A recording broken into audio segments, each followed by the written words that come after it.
Hello friends, मैं हूं उबैद और आप देख रहे हैं भिवंडी टाइम्स। इस वक्त मैं मौजूद हूं या रसूलुल्लाह मस्जिद के पास में एकता होटल के ठीक सामने और पुराना वार्ड नंबर 8 और अभी का भी वार्ड नंबर 8 ही है। आप लोग देख रहे होंगे कि मेरे पीछे ये जो सहूलतें लोगों को दी जा रही है, ये किसके जरिए दी जा रही है? भिवंडी निजामपुर शहर महानगर पालिका के जरिए। उन्होंने अब तक भिवंडी शहर के लिए क्या किया कुछ समझ नहीं आता। मैं दो टर्म की बात करता हूं, एक टर्म जो नगर पालिका का है और एक टर्म जो नगर सेवकों का है। इन दोनों टर्म को मिलाकर यानी पिछले 8 सालों में क्या हमने कभी देखा कि भिवंडी शहर के जितने भी वार्ड हैं ये सारे लोग काम करते हुए नजर आए? अगर वाकई में इन्होंने काम किया था तो फिर ये जो कंडीशन है, हटो बेटा जरा, ये जो कंडीशन है, इस कंडीशन का जिम्मेदार आखिर कौन? इस कंडीशन को ऐसा बनाने वाला आखिर कौन? अब इस सर्वे के साथ साथ हम कोशिश ये करेंगे कि जितने भी भावी और एक्स नगर सेवक अब इलेक्शन लड़ने की तैयारी में हैं तो उनसे भी वक्तन फौक्तन ये सवाल करेंगे कि भाई आप लोग वार्ड के लिए वोट मांगने के लिए तो आ रहे हैं, लेकिन इन सहूलतों को ठीक करने की बात कौन करेगा? ये जो सहूलतें आप लोग दे रहे हैं, ये जो कंडीशन भिवंडी शहर की है वार्ड नंबर 8 की, इसको ठीक कैसे करोगे? जो लोग रह चुके नगर सेवक पिछले 5 साल 8 साल में, अगर वो नहीं सुधार पाए तो क्या गारंटी है कि आने वाले वक्त में अगर उनको वोट दिया जाए तो वो लोग सुधारेंगे? क्योंकि अगर सुधारना ही था उनको तो अब तक वो सुधार चुके होते और उसको एक मिसाल के तौर पर पेश करते कि देखिए हमने आपके वार्ड में इतना इतना काम किया था, आप दोबारा जिताओगे तो हम ये भी करेंगे। एक मूलभूत सुविधा जो लोगों को मिलनी चाहिए वो तो मिली नहीं। सामने ही मस्जिद है, एक मस्जिद यहाँ पर है, एक मस्जिद और आगे भी है। इस तरीके की चीजें जो यहाँ पर कंडीशन बनी हुई है, इसका जिम्मेदार आखिर कौन? दो लोग जिम्मेदार है या ये कह लो कि 3 लोग जिम्मेदार है। एक तो खुद यहाँ की पब्लिक जो लगातार यहाँ पर कचरा फेंकती है, उनको बार बार समझाया जाता है, वो लोग मानते नहीं क्योंकि यहाँ पर कोई डंपर नहीं है, यहाँ पर कोई डब्बा नहीं है, यहाँ पर कोई सिस्टम नहीं है कि वो लोग उसके अंदर फेंके, और अगर सिस्टम बनाते हैं तो नगर पालिका कचरा उठाती नहीं है। दूसरा, जो नगर सेवक रह चुके वो लोग कि उन्होंने यहाँ पर कोई सिस्टम क्यों नहीं बनाया? आप लोग कैंपेनिंग क्यों नहीं करते? आप लोग वार्ड में जाकर उनको समझाने की कोशिश क्यों नहीं करते कि आप लोग अपने वार्ड को खूबसूरत बनाइए? नहीं करेंगे तो फिर वोट कैसे हासिल करेंगे? तो खैर, हमारे साथ कुछ लोग हैं, मौजूद हैं, जो इसी वार्ड से खड़े हो रहे हैं और वो अब ये कोशिश कर रहे हैं कि हम लोग वार्ड को बदलने की कोशिश करेंगे। तो उनसे भी हम कुछ सवालों जवाब करेंगे कि आखिर वो जब इलेक्शन लड़ रहे हैं तो किस बेस पर लड़ रहे हैं और उनका मुद्दा क्या है, उनकी चीजें क्या है। जी मैम, आप यहाँ पर देख रहे हैं कि मस्जिद के ठीक सामने ही कचरों का अंबार लगा हुआ है और आप भी अब नगर सेवक की लाइन में हैं, आप भी इलेक्शन लड़ रहे हैं। क्या कहना चाहेंगे सारी कंडीशन को लेकर? ये आप देख रहे हो 8 नंबर वार्ड जो है इसको लावारिस में डाल दिया गया है। अगर कोई वारिस होता तो ये इस तरीके का हाल नहीं होता। ये लावारिस एरिया हो गया है। मैं इसकी वारिस पहले रह चुकी हूँ। एक जमाने में मैं 10 साल कॉर्पोरेटर यहाँ की थी। उस जमाने में ये वार्ड इतना बेहतरीन और खूबसूरत था।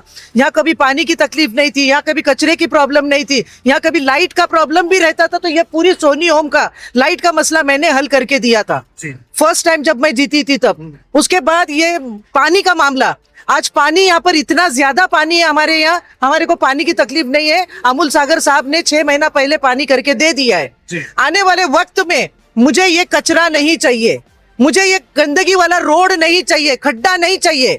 मैं चाहती हूँ कि ये वार्ड एकदम खूबसूरत बन जाए। कैसे बनेगा? अगर आप यहाँ से गुजरती हैं तो आप क्या फील करती हैं? मैं एक आम इंसान की बात कर रहा हूँ कि एक आम इंसान अगर यहाँ से गुजरता है तो वो क्या फील करता है? क्या वो चीज आप फील करते हैं? मैं तो इतनी शर्मिंदगी फील करती हूँ। उस वक्त भी मैं खड़ी थी। आज ये मेरा 9वां इलेक्शन है, 9वां। मैं आवाम को छोड़ के भागी नहीं हूँ। ये मेरा 9वां इलेक्शन है, आप डिटेल निकाल सकते हो। 97 से आज दिन तक मैं इलेक्शन लड़ रही हूँ। मगर कुछ ऐसे लोग जो इस वार्ड के ऊपर हुकूमत कर रहे, उन लोगों ने मेरा कैरियर खत्म किया। जिस तरीके से आपने देखा, कांग्रेस पार्टी ने, भिवंडी के कांग्रेस के सदर ने और भिवंडी के नेताओं ने मेरा टिकट काट कर, उनको इतनी डर है कि मैं अगर जीत जाऊंगी तो इनकी लीडरशिप खत्म हो जाएगी। मैं आप लोगों से गुजारिश कर रही हूँ कि इस वक्त सिर्फ एक रुखसाना कुरैशी, एक लेडीज में इस टाइप की लेडीज है जिसने कुर्बानी के जानवर में काम किया है, जिसने पावर के मामले में काम किया है, जिसने गाड़ी घोड़ा हर चीज छोड़कर पैदल चलने का काम किया है। और यहाँ से लेकर राहुल गांधी तक भी मैं गई हूँ, मगर कांग्रेस पार्टी को शर्म नहीं आई। कांग्रेस पार्टी ने भगोड़ों को टिकट दिया, भगोड़ों को टिकट देकर इस वार्ड को फिर से लावारिस बनाने की कोशिश की है। मैं आप लोगों को एक बात और बताना चाहती हूँ, मैं सी में लड़ रही हूँ। मैं सी में, मेरी निशानी एप्पल है। मेरे सामने मुन्ना चंडू है जो कि 10 साल वो भी नगर सेवक रह चुका था। मगर यहाँ पर उसने क्या बोला कि ये पब्लिक जो है वो कीड़े मकोड़े है। ये किसने बोला आपको? मुझे पूरे वार्ड में आप पूछ लो, जैतूनपुरे में चले जाओ, पूरी गली गली में चले जाओ, वहां पर मुन्ना चंदू ने अपनी अवाम को, अपने वोटर को कीड़ा मकोड़ा बोला है। और पानी मांगने जब पब्लिक उसके पास गई तो उसने बोला मुझे पेशाब आएगी ना तब मैं करूंगा ना तो आप लोगों को पानी मिल जाएगा। नहीं, ये तो फिर इल्जाम लगाना हो गया, क्योंकि हमने कहीं सुना नहीं। आपने सुना नहीं है, आप चलकर देख लो, अंदर सर्वे कर लो। उबैद भाई, आपसे कोई बात छुपी नहीं रहती है, आप अंदर जाओ, सर्वे करो। आपको ये चीज नहीं मिली तो मुझे बोल देना। अगर 50 आदमी नहीं बोले ये चीज तो मैं अब भी विड्रॉल कर दूंगी। ऐसा इतनी बड़ी चैलेंज चलो कर। ठीक है, ये वक्त मिलेगा तो हम पब्लिक से भी पूछेंगे और मुन्ना चंदू से भी ये सवाल करेंगे कि क्या वाकई में ये सही है या नहीं। और अगर मुन्ना चंदू ये वीडियो देख रहे हो तो आप हमसे कांटेक्ट कर सकते हैं, इस बात का खुलासा हम आपसे जरूर लेंगे। इसके अलावा ये तो मैं देख रहा हूँ कि मस्जिद के जो धार्मिक स्थल होते हैं भिवंडी शहर में, जहां कहीं पर भी अक्सर वहां पर कचरे का अंबार लगा रहता है। इसकी क्या वजूहात है? आप क्या सोचते हो कि इसको ठीक करने का क्या तरीका हो सकता है? आप कैसे करेंगे? आप देख लो ये कितनी बड़ी जमीन है, बराबर, कितनी बड़ी जमीन है। यहाँ पर एक छोटा सा मतलब एक डंपिंग कर देवे कि यहाँ पर सिर्फ कचरा फेंका जाए, छोटा सा बना दो। कचरे के लिए जो बनाया जाता है कुंडी वो बना दो, बाकी का पूरा जो एरिया है वो साफ कर दो। वो जिसकी भी जमीन है वो आकर अपना कब्जा करे, कुछ भी करे, बिल्डिंग बनाए, मगर जब तक खाली है ये इतने सारे मासूम बच्चे, छोटे छोटे बच्चे, उनको गंदगी में खेल रहे, बराबर, उनको खेलने की जगह हो जाएगी अगर उसको साफ सुथरा कर देंगे तो। और इंशाअल्लाह मैं जीत कर आऊंगी तो आप लोगों को एक पोटली भी कचरे की नहीं मिलेगी यहाँ पर। मैं इस तरीके से यहाँ पर सिस्टम बिठाऊंगी और इसको साफ सफाई में रखूंगी। एक चीज कहना ये चाहता हूँ कि ये जो भी जगह है, चाहे वो किसी की पर्सनल जगह हो या वैसे भी अगर वो खाली पड़ी है तो एटलीस्ट साफ सुथरी होनी चाहिए, ताकि एरिया के लोग, अगर वहाँ बच्चे जो भी खेल कूद रहे हैं तो उनको एक अच्छा इन्वायरमेंट मिलना चाहिए। दूसरी बात, ये जो बाजू में आप लोगों ने देखा कि ये बैठका तो लोगों ने बना लिया, तो जो खर्चा, जो चीजें इस बैठका बनाने पे की गई, वही खर्चा अगर लोग मिलकर वहां पर एक डंपर रखने की कोशिश करते, एक डब्बा रखने की कोशिश करते, तो शायद ये जो कचरा आपको रोड पर नजर आ रहा है ये नजर नहीं आया होता। क्या लगता है आपको कि मतलब ये बनाना जरूरी था या वो, ये आप लोग डिसाइड कीजिए। और क्या क्या तकलीफों के ऊपर आप काम करने की कोशिश करेंगे? देखो ये सामने मस्जिद है जी, मस्जिद में अल्लाह का घर है जी, नमाजी आते जाते हैं। इन्वायरमेंट कितना साफ सुथरा रहना चाहिए मस्जिद के पास। यहाँ पर झाड़ पौधे लगाकर भी ग्रीनरी कर भी साफ सफाई रख सकते हैं। पोल्यूशन है, इतनी गंदगी, रास्ता देखो, आप देख रहे हो बिल्डिंग है, रेसिडेंट है, सामने होटल है, एकता होटल है, यहाँ से देखोगे तो हुदा चाल है। सब आते जाते महिलाएं, औरतें, बच्चे, सब, किसी को मतलब साफ सफाई का कोई फैसिलिटी नहीं है, कुछ भी नहीं है। मैं बोल रही हूँ 10 साल हो गया ना, 10 साल में यहाँ पर यह एक साफ सफाई नहीं करके दे सकते थे? खाली यही की बात। यही तो पब्लिक हैरान है कि आखिर सफाई होती क्यों नहीं है। नगर पालिका का टर्म खत्म होने के बाद खुद नगर पालिका जब जिम्मेदार थी तब भी नहीं हुआ, तो क्यों नहीं होता? आपको क्या लगता है ये चीजें क्यों नहीं होती? देखिए मैं आपको एक चीज बताती हूँ, नगर पालिका का इलेक्शन, नगर सेवक बोले तो नगर, बोले तो नागरिक, जी, नगर का सेवक बोले तो अवाम का नौकर होता है, अवाम का नौकर होता है, उसको अवाम के बीच में बैठना चाहिए, वो अवाम का गुलाम है। मैं अवाम की नौकर बनकर काम करने को तैयार हूँ और किया है मैंने। आज भी मैं बोल रही हूँ मैं अवाम की नौकर बनकर काम करने को तैयार। आप इतने साल कांग्रेस में थी और इतने साल से क्या आपने कभी इसके ऊपर आवाज उठाई कि भाई चलो मैं पावर में तो नहीं हूं लेकिन जो लोग पावर में बैठे हैं तो उनसे मैं काम करवा कर लूं? आप यहाँ पर वो सामने पूछ सकते हो लेडीज लोगों को। ये कोरोना के टाइम पर मैंने यहाँ से कई बार सफाई करवाई है, कई बार करवाई है कोरोना के वक्त। और अभी मैं चाहती हूँ कि आप मुझे कामयाब, ये अवाम मुझे कामयाब करे और मेरा नंबर ले लो, आप मेरा नंबर पोस्ट कर दो। जो अवाम मुझे फोन करेगी, जिसका जो काम है, जो प्रॉब्लम है, मैं आधी रात को उसके लिए खड़ी हूँ। नहीं, आपको घर घर जाना चाहिए, प्रॉब्लम सुनने के लिए आपको भी जाना चाहिए। चलो पब्लिक ने फोन किया वो ठीक है, लेकिन अभी ये जो इलेक्शन है ये तभी चीजें बनेगी जब आप उनके पास जाएंगे और उनकी तकलीफों को सुनेंगे। कब से जा रही हूँ मैं, आज से नहीं जा रही हूँ, और ये एरिया मेरा जाना पहचाना है। मैं 1 बार 2 बार यहाँ से भी इलेक्शन लड़ चुकी हूँ, ऐसा नहीं है कि नहीं। मेरे सारे पहचान के लोग हैं, मेरे कार्यकर्ता रहते हैं वहां पर, और हर कोई को मैं मदद की हूँ। अवाम बोल सकती है मैं काम की लेडी हूँ, मैं अपने मुंह से नहीं बताना चाहती हूँ, मगर इंशाअल्लाह अल्लाह मुझे कामयाब करेगा तो मैं 101% मेरी पब्लिक के और मेरे वोटर के सामने खरी उतरूंगी, ये मेरा गारंटी है। मैम का नंबर हम डिस्क्रिप्शन में डाल देंगे या सामने शो कर देंगे। अगर आपको कुछ भी प्रॉब्लम, कुछ भी समस्या, आप डायरेक्टली उनसे कांटेक्ट कर सकते हैं, अपनी प्रॉब्लम को आप उनके सामने रख सकते हैं। तो वक्तन फवक्तन तो हम मैडम से और भी बातें करेंगे क्योंकि अभी इलेक्शन को काफी टाइम है और हम चीजें जानने की कोशिश करेंगे भाई वार्ड नंबर 8 में और क्या क्या जो पर्सनल लोगों को तकलीफ है, जो पॉलिटिकल लोगों को तकलीफ है, और क्या क्या चीजें उसको हाईलाइट करने की कोशिश करेंगे ताकि आपको आसानी हो अपना प्रतिनिधि चुनने में। हमारे साथ एक शख्स और मौजूद है, जो वार्ड नंबर 8D से जो कंटेस्ट कर रहे हैं फिरोज मोमिन, अब उनसे भी जानेंगे कि वो क्या सोचते हैं इस वार्ड को लेकर। जी भाई, आपका पूरा नाम बताइए। फिरोज अहमद मोहम्मद याया मोमिन, आप इसी वार्ड से हैं? इसी वार्ड से। कहाँ से? वार्ड 8 नंबर वार्ड से मैं खड़ा हूँ। ओके, क्या निशानी है आपकी? मशाल, मेरी निशानी मशाल है। जी, तो वार्ड नंबर 8 को लेकर आप क्या सोचते हो कि यहाँ पर क्या क्या प्रॉब्लम्स है जिसके ऊपर आप काम करोगे? 8 नंबर वार्ड में अभी आपने देखा ही, शूटिंग भी किया बाकायदा। देखो कचरा हमारे वार्ड में, देखो कचरा है, रोड का है, समस्या बहुत सारे है। जी हमको इसको हमारे वार्ड नंबर 8 को जो इसको सुधारना है। जी 8 साल हो गए, हमने देखा कि वार्ड में कोई काम काज नहीं है। जी अभी भी आपके सामने, नजर के सामने है, जबकि हमारे जो है या रसूलुल्लाह मस्जिद के सामने देखो आप कचरा बराबर। इस कदर है कि बच्चे बाजू में यहाँ खेलते हैं, मैदान है, कचरे के बाजू में मैदान है, उसमें खेलते हैं, तो बच्चे लोग को बीमारियां कितनी हो रही है, ये जो लोगों को दिख नहीं रहा है, जी। समझ में नहीं आ रहा हमारी आवाम पब्लिक को। इसको कैसे सुधारेंगे आप? इसको क्या कैसे प्लान है सुधारना है इनका, ये मकसद से हम जो खड़े हुए हैं यहाँ पे। रुखसाना, रुक जाओ। जैसे कि अगर मैं कचरे की बात करूं तो कचरा आप किस तरीके से हटाएंगे, उसके लिए कोई प्लान है आपके पास? बिल्कुल ये काम तो हमको जो है ग्राउंड लेवल से इंशाल्लाह हम जो एक वार्ड में काम करेंगे, ग्राउंड लेवल से काम करेंगे। डंपर बाकायदा वहाँ पे जो हम बनाएंगे, उसका कचरा डालने के लिए एक कचरा डस्टबिन डंपर आता है बड़ा, वो हम बनाएंगे डब्बा जो यहाँ पे। आता हाँ, डब्बा वो हम यहाँ पे रखेंगे ताकि पब्लिक जो है कचरा उसमें डाले। म्युनिसिपालिटी की गाड़ी भी लाए कचरा तो उसमें डाले, लेके आगे। लिए नहीं कि ये यहाँ पे पूरा जो कचरा वो पूरा गान कर दिए, बच्चे लोग यहाँ खेलते हैं, ये सामने हमारे नजर के सामने ही है, मस्जिद है, लोग नमाजी यहाँ से आते जाते हैं और बच्चे लोग हमारे खेलते। क्या कंडीशन है हमारे वार्ड की, देखो पहले। आपने कभी कोशिश नहीं की कि इसको चलो सुधारा जाए, कुछ कैंपेनिंग की जाए, पब्लिक के बीच में जाकर बोला जाए, कुछ मैसेज दिया जाए कि भाई आप लोग इस तरीके से क्यों करते हो? अगर मानो यहाँ पर डब्बा नहीं रखा गया तो उसका क्या सोल्यूशन है? आप उनको बोला कभी, आपने किसी एरिया में जाकर बताया उनको? बिल्कुल, हमने हमारे साथ जुड़े हुए हैं पूरे म्युनिसिपालिटी के कमिश्नर साहब लोग जो हमारे साथ जुड़े हुए, हम उनको जो हमेशा हर वक्त अपडेट देते रहे, बाकायदा फोटोज भेजते रहे हमारे वार्ड के लिए, साफ सफाई के लिए। 8 नंबर हर वार्ड में आप देखोगे अभी भी बह रहा है पानी, सोनी होम के सामने अभी बह रहा है। साफ सफाई का कोई भी वार्ड के कॉर्पोरेटर जो एक कॉर्पोरेटर जो थे पहले, 5 साल तो बैठे ही है, वो 3 साल बैठे, 5 साल से खाली राज कर रहे हैं, राजनीति है इनकी।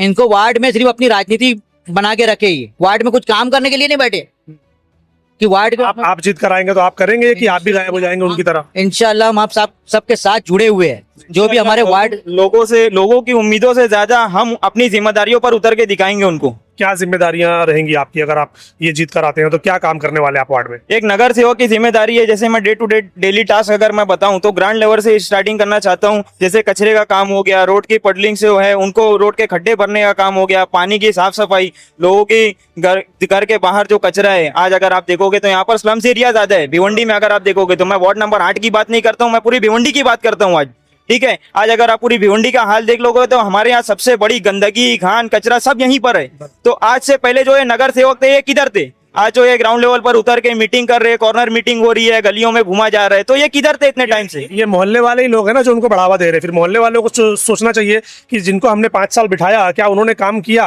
वो लिस्ट लेकर बैठनी चाहिए उनके सामने, बताओ आपने क्या किया, पूछते ही नहीं है। आज मैं भिवंडी के आवाम से ये गुजारिश करना चाहता हूँ कि आप क्या कर रहे हो, आप कौन से आप अपने वोट का क्या अधिकार इस्तेमाल कर रहे हो, आप किसको वोट दे रहे हो? जो ये सामने आ रहे हैं, ये राज करने के लिए खाली खड़े हो रहे हैं, पावर के लिए खड़े हैं, राज करने के लिए खड़े हैं। आज हम जो है कॉमन पीपल में से खड़े होते हैं। एक बोला जाता है ना, इलेक्शन में जो आदमी खड़ा है वो to the people, for the people, by the people है। तो ये पीपल में से नहीं है, ये तो सब नेता लोग हैं। ये इनके बंगले खड़े हैं, गांव में सब जमीन जायदाद है, ये वो अलग हिसाब है। ये जो आवाम है, पब्लिक है, कॉमन पीपल, ये फेस करने वाली तकलीफ ये सब है। आज जो प्रॉब्लम फेस कर रहे हैं, आज ये सब फेस कर रहे हैं। तो मैं भिवंडी के आवाम से ये गुजारिश करना चाहूंगा कि आप ये इलेक्शन इनको बताएं कि हमारे वोट का अधिकार क्या है और उस बंदे को चुन कर लाए, सही बंदे को चुन कर लाए। हमारे वार्ड की तरक्की के लिए, पूरे भिवंडी की तरक्की के लिए मैं बोलता हूँ कि आज ये जो शहर है ना, ये कहीं जाना माना जाता ही नहीं है। आज एक सिटी में इसका नाम ही नहीं आता है, गांव खेड़े में नाम आ जाता है। आज अगर आप देखोगे तो यहाँ पर लोकल्स अवेलेबल नहीं है। तो ये प्रोग्रेस है हमारी सिटी का, ये डेवलपमेंट है। आप देखोगे पिछले कई दिनों से जो इन्फ्लुएंसर भी वीडियो बना रहे थे समद नगर की, बच्चों को स्कूल में जाने के लिए जो तकलीफ होती है, तो उस पर क्या एक्शन लिया गया? ये नेता लोग सब आज आके खड़े हुए हैं, उस पर तो कभी आज तक एक्शन हुआ ही नहीं है। ये जमीन उसकी है, इसकी है, गवर्नमेंट ये नहीं दे रही है, इधर से पेपर नहीं अप्रूव हो रहा है। ये सब लोग एक्सक्यूज देने के लिए आप लोगों को खड़ा किए थे क्या? लोगों ने सोल्यूशन देने के लिए खड़ा किया गया था कि आप इसको सॉल्व करिए। हम लोगों ने जो चुने थे उनको, तो किस लिए चुने थे? सही है। यही चीज के लिए चुने थे कि आप हमारी प्रॉब्लम्स को सॉल्व करोगे। तो आपने इतने सालों में क्या किया? सही है। मैं भिवंडी की जनता को ये बताना चाहता हूँ, आवाम को आज जागरूक नहीं होना है तो क्या होना है फिर?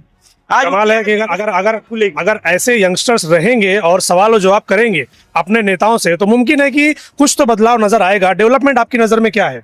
डेवलपमेंट है ही नहीं ना। आज डेवलपमेंट है कहाँ पर, मुझे ये बताओ ना। आरसीसी रोड बनता है फिर टूट जाता है, पाइप डालना है, ये करना है, तो डेवलपमेंट के नाम पे प्लान कुछ नहीं है। बना रहे हैं, लोगों को दिखा रहे हैं, बेवकूफ बना रहे हैं और कुछ नहीं हो रहा है। ठीक है, एक प्लान डेवलपमेंट नहीं है यहाँ पर। ठीक, इलेक्शन का टाइम करीब आया तो ये सब काम चालू हो गया। क्या लगता है पुराने नगर सेवकों को जो पार्टियों ने टिकट दिया है कितना सही किया है या कितना गलत किया?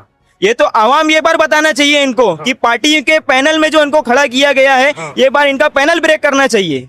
आवाम को खुद सोचना चाहिए कि ये जो जिम्मेदार खड़े हुआ है हमारी तरफ से, तो ये वाकई में अपनी जिम्मेदारियों पर उतरेगा कि नहीं उतरेगा। नहीं, उनको तो मौका देकर देख लिया ना पब्लिक ने, उनको तो मौका दिया गया था इसके पहले। इंशाल्लाह अगर हम जीत कर आते हैं और आवाम हमें एक मौका देती है कि आप हमारी जिम्मेदारियों पे अपनी जिम्मेदारी निभाए और हमें आपका काम दिखाए, तो मैं उनको ये बताना चाहता हूं कि सबसे पहला जो काम होगा, बड़ी बात नहीं करूंगा, रोड का काम होगा, ये होगा, आरसीसी लगेगा, ये सब नहीं, जो ग्राउंड लेवल पर जो प्रॉब्लम है पहले वो सॉल्व होगी। आज अगर आप एरिया में देखोगे किसी के घर में पानी नहीं आता है, गटर का पानी आता है, एक दिन आड़ से पानी नहीं आ रहा है, टाइमिंग का प्रॉब्लम है, ये सारी प्रॉब्लम्स है हमारे यहाँ। पानी के सोल्यूशंस को लेकर म्युनिसिपैलिटी में हम फाइल करेंगे, रिक्वेस्ट डालेंगे कि ये जो प्रॉब्लम्स हैं उनको सॉल्व किया जाए। हर चीज का एक सिस्टम होता है। नगर सेवक आप जो चुनते हो तो वो आपके बीच में और म्युनिसिपल कॉर्पोरेशन के बीच में ये आपका एक बंदा होता है जो आपकी प्रॉब्लम्स को सॉल्व करे। आप तो नहीं बार बार उठ के म्युनिसिपल कॉर्पोरेशन में जाओगे ना। बराबर, हमने चुन के इसीलिए दिया कि वो काम करेंगे। आपने जो चुनकर खड़ा किया है हमें, तो आपका रिप्रेजेंटेटिव है हम। ठीक है, तो हम वो प्रॉब्लम्स को सॉल्व करना चाहेंगे। हर चीज का एक सिस्टम होता है, तो डेली एक्टिविटी होती है नगर सेवक की है कि यहाँ सर जो कचरा है, जितनी जगह पर भी कचरे का वो बनाया गया है, तो वहां पर डेली क्लीन हो, वो जगह साफ रहे, वहां पर जो है पूरा एनवायरनमेंट क्लीन रहे, और जितने भी मॉस्किटोज के लिए आते हैं पेस्टिसाइड्स वो लगाया जाए वहां पर, वो सॉल्यूशंस हम निकालेंगे। यही बोलूंगा कि पहले एक शेर बोलता हूँ कि ये हकीकत है नहीं अफसाना, ये हकीकत है नहीं अफसाना, थी पहले लक्ष्मीबाई और रजिया सुल्ताना, आज है जिसका हौसला बुलंद और जज्बा मर्दाना, नाम है उनका मैडम रुखसाना। मैडम रुखसाना किसी तारुफ की मोहताज नहीं है। ये 10 साल पहले रह चुकी हैं कारपोरेटर, और इन्होंने जो भी काम किया है वो सब दिखता है। मैं यहाँ की आवाम से, अपनी माँ बहनों से, हमारे भाइयों से, बुजुर्गों से सबसे ये कहना चाहता हूँ कि वो अभी जो लोग 10 साल रहे हैं उन पे नजर डालें, और मैडम रुखसाना अपने वक्त में 10 साल जो काम किए हैं उनके काम को देखें, और आज के नगर सेवकों के काम को देखें, फिर मैदान करें कि किसने काम किया है किसने नहीं किया, उस हिसाब से वोट डालें। पैसा देख करके या किसी की डायरिंग या कोई और चीज देख करके मत करें, काम देख के करें। मैं ये नहीं डायरेक्ट बोल रहा हूँ कि आप रुखसाना मैडम को दो, मैं ये कह रहा हूँ कि रुखसाना मैडम का काम देखो कि उन्होंने 10 कंपेयर करो चीजों के बीच में कि कौन क्या है, समझो कि 10 साल उन्होंने क्या किया, किसके किसके लिए खड़े रहे, और आज 10 साल में जो लोग हैं, क्या हम उनके दरवाजे पे जा सकते, क्या हम उनको फोन करके अपनी परेशानी सुना सकते, क्या वो हमारे एक आवाज पे आ सकते। ये भी हमारी माँ बहनों से कहना चाहता हूँ कि आप बैठ के ये भी सोचो कि किसके घर 24 घंटा खुला है तुम्हारे लिए, किसके घर पे आसानी से आप जा करके बैठ सकते और अपनी रुदाद, अपनी परेशानी सुना सकते। मुझे पूरा यकीन है कि रुखसाना मैडम के घर पे, मेरी बड़ी बहन के घर पर एनी टाइम जा करके कुछ भी आप अपनी परेशानी सुना सकते। लेकिन बाकी जो भी नगर सेवक हैं, सब वोट लेने के बाद कोई आपको नजर नहीं आएगा। 5 साल के बाद जब 2 हफ्ता रह जाएगा तब वो आएंगे, आपका गटर भी बनाएंगे, आपकी जो कुछ भी परेशानी है पूछेंगे, क्योंकि वो पहले नहीं करना चाहते। वो चाहते कि जब 1 हफ्ता बचेगा तब मैं जब करूंगा तो उनके नजर में रहूंगा। लेकिन पब्लिक तुमसे बेवकूफ नहीं है, पब्लिक ये भी देखती है कि 5 साल से तुमने क्या किया। हाँ, 10 दिन की बात थोड़ी वो याद रखेगी, 5 साल तुमने क्या किया वो भी देखेगी ना। तो मेरे यही कहने का मतलब है, सबसे मेरी यही गुजारिश है कि मैडम रुखसाना का काम देखें, आज के लोगों का काम देखें, और ये भी देखें कि हमने जैसे अभी अपने तलहा भाई हैं कि उनको बआसानी आप फोन कर सकते हो, कोई भी कर सकता है, भाई बड़े आदमी हैं, एक हिसाब से राजकुमार है, अल्लाह ताला ने उनको उतना दिया है। ये आम लोगों में घूम रही है ना, आम आदमी से मिल भी लेंगी, कोई भी जाके दरवाजा ठकठकाएगा मिल लेगा। लेकिन जो बड़े लोग हैं, जो शहजादे हैं, उनसे कौन मिल सकता है। तो जब तुम अपनी परेशानी सुना नहीं सकते, तो जो तुम्हारी परेशानियों का हल कर सकता है, जो तुम्हारी सुने, उनको वोट दो। ये मेरा कहने का मतलब है। तो वार्ड नंबर 8 में यहाँ की कंडीशन को एक छोटी सी झलक हमने आपकी दिखाई है कि वार्ड नंबर 8 की कंडीशन क्या है। अब इस बेस पर आप लोग अपने अपने प्रतिनिधि को चुनिए, और आप ये देखिए, जैसा कि भाई ने कहा कि कंपेयर कीजिए 5 साल, 10 साल, 15 साल, 20 साल, कंपेयर कीजिए कि किसने आपके मोहल्ले में काम किया और किसने सिर्फ नाम किया। इसी के बेस पर आपको वोट करना है। और भी वक्तन फोक्तन हम वार्ड नंबर 8, वार्ड नंबर 5 और भिवंडी में जो अलग अलग वार्ड है, जहां से भी हमें मौका मिलेगा, हम आपके सामने उन चीजों को रखेंगे ताकि आपको आसानी हो आपका कैंडिडेट चुनने में। Thank you.